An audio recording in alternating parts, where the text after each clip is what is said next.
Olá pessoal, tudo bem? Vimos na aula passada, primeiro reinado, período regencial, a partir dessa aula, segundo reinado. Observe essa gravura.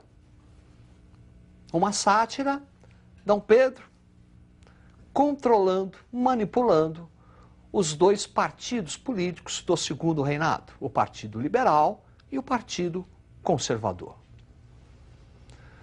No segundo reinado, vai ocorrer uma alteração na organização política brasileira. A adoção do parlamentarismo a partir de 1847, com a criação do cargo da presidência do Conselho de Ministros. Ocorre que aqui no Brasil o parlamentarismo vai funcionar de uma maneira inversa ao funcionamento do parlamentarismo clássico. Observe este quadro. Parlamentarismo inglês, o parlamento é que escolhe o primeiro-ministro. Portanto, no caso inglês, o primeiro-ministro, o poder executivo, é controlado pelo poder legislativo. No caso brasileiro, o rei indica, nomeia o primeiro-ministro. Sendo assim, o poder executivo é controlado pela monarquia. É isso que faz com que o parlamentarismo no Brasil seja caracterizado como ao contrário, inverso. E por quê? Não esqueça, a Constituição brasileira estabelece 4 poderes. Portanto, é pelo poder moderador que o rei pode nomear e demitir o primeiro-ministro, caracterizando a inversão. Também, no segundo reinado, nós vamos ter questões envolvendo o Brasil e a Inglaterra, o Brasil e países latinos. Primeiro, vamos analisar as tensões entre Brasil e Inglaterra. Observe o quadro. Tensões anglo-brasileiras. 1844, Tarifa Alves Branco. Representa o fim dos privilégios ingleses aqui no Brasil. Aqueles privilégios comerciais que os ingleses tinham desde 1810. Por conta disso, como resposta a isso, em 1845, Bill Aberdeen, que é uma medida da Inglaterra para coibir e proibir o tráfico negreiro. Qualquer navio brasileiro suspeito do tráfico negreiro, a partir de 1845, poderia ser aprisionado pelos ingleses. Como resposta a isso, 1850, aprovada a Lei Eusébio de Queiroz, importantíssima, representa o fim do tráfico negreiro. E em 1861, início da chamada Questão Christie. William Christie era o nome do embaixador inglês aqui no Brasil. São questões, primeiro, um navio inglês naufragou no sul e William Christie acusou a população brasileira de fazer uma pilhagem. Depois, no Rio de Janeiro, oficiais da marinha ingleses, meio embriagados, fazem uma arruaça, brigam com o sentinela e são presos.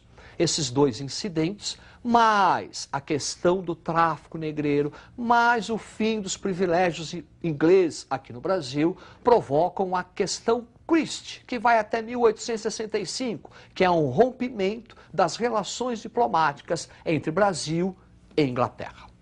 Depois, uma segunda questão, a questão Platina, que vai provocar a famosa Guerra do Paraguai. Observe esta imagem. Francisco Solano Lopes, presidente do Paraguai e responsável pela modernização do Paraguai. Modernização econômica. O Paraguai terá no século XIX um modelo econômico autossuficiente. Ele não será dependente da Inglaterra. E a Inglaterra não via isso com bons olhos. E a Inglaterra queria destruir esse modelo econômico. E a oportunidade virá com a famosa Guerra do Paraguai. Observe o quadro. Guerra do Paraguai, 1864, 1870.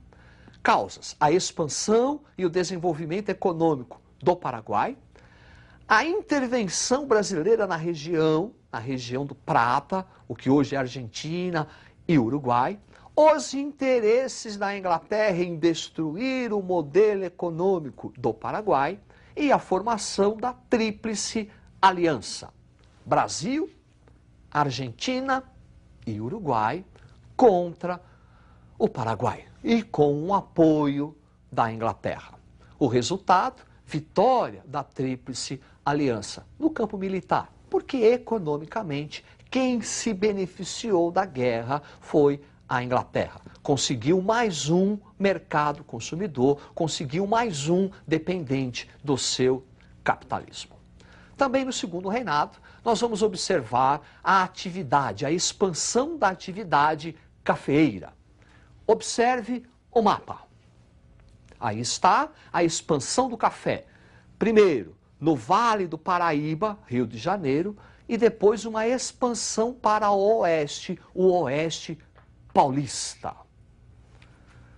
Quando falamos de café, nós falamos de duas áreas produtoras de café. Uma no Rio de Janeiro, a outra em São Paulo. Observe as áreas. Aí está, Vale do Paraíba, uma área onde os grandes proprietários defendem e apoiam a monarquia, utilizam-se da mão de obra escrava, fazendo dessa área uma área ainda tradicional. No oeste paulista, os grandes proprietários de terra apoiam o ideal republicano, adotam a mão de obra assalariada. Não se esqueçam que desde 1850 não entram mais escravos no Brasil, lei Eusébio de Queiroz, fazendo dessa área uma área moderna. A expansão do café também vai trazer uma série de modernizações para a sociedade, a economia e a política nacional. Observe o quadro. Café e a modernização. A construção das ferrovias para melhor escoamento da área produtora de café, o oeste paulista, até a área exportadora, Porto de Santos. Desenvolvimento do sistema bancário. Desenvolvimento das cidades, o urbanismo, Avenida Paulista, São Paulo, Avenida Rio Branco, Rio de Janeiro, um surto industrial e o desenvolvimento das relações assalariadas, trabalho assalariado. Sobre o surto industrial, é sempre bom citarmos Irineu Evangelista de Souza, o nosso Barão de Mauá. Um homem que vai se envolver em várias atividades industriais, comerciais, companhias de navegação, sistemas financeiros, casas de moeda. Barão de Mauá, o grande industrial do século XIX. Sob a substituição do trabalho escravo para o trabalho assalariado, nós vamos ter a participação dos imigrantes italianos. Observe a gravura. Imigrantes italianos trabalhando na lavoura cafeeira. O segundo reinado também é caracterizado pelo fim da escravidão. Vamos observar agora o processo que resultou na extinção da escravatura no Brasil. Observe o quadro. Fim da escravidão, resultado da pressão internacional, especialmente dos países capitalistas. Como já dissemos, escravo não recebe salário, portanto não é consumidor. A expansão da atividade cafeeira, aliada ao fim do tráfico negreiro e à necessidade de mão de obra. Daí o recurso, o imigrante italiano principalmente, e o abolicionismo. Sobre o abolicionismo, nós vamos ter uma série de legislações. Primeiro, a Lei do Ventre Livre, 1871, Lei dos Sexagenários, 1885, e Lei Áurea, 1888. Lei Áurea, que acabou com a escravidão no Brasil, 13 de maio de 1888. Não representou uma melhora na vida do negro.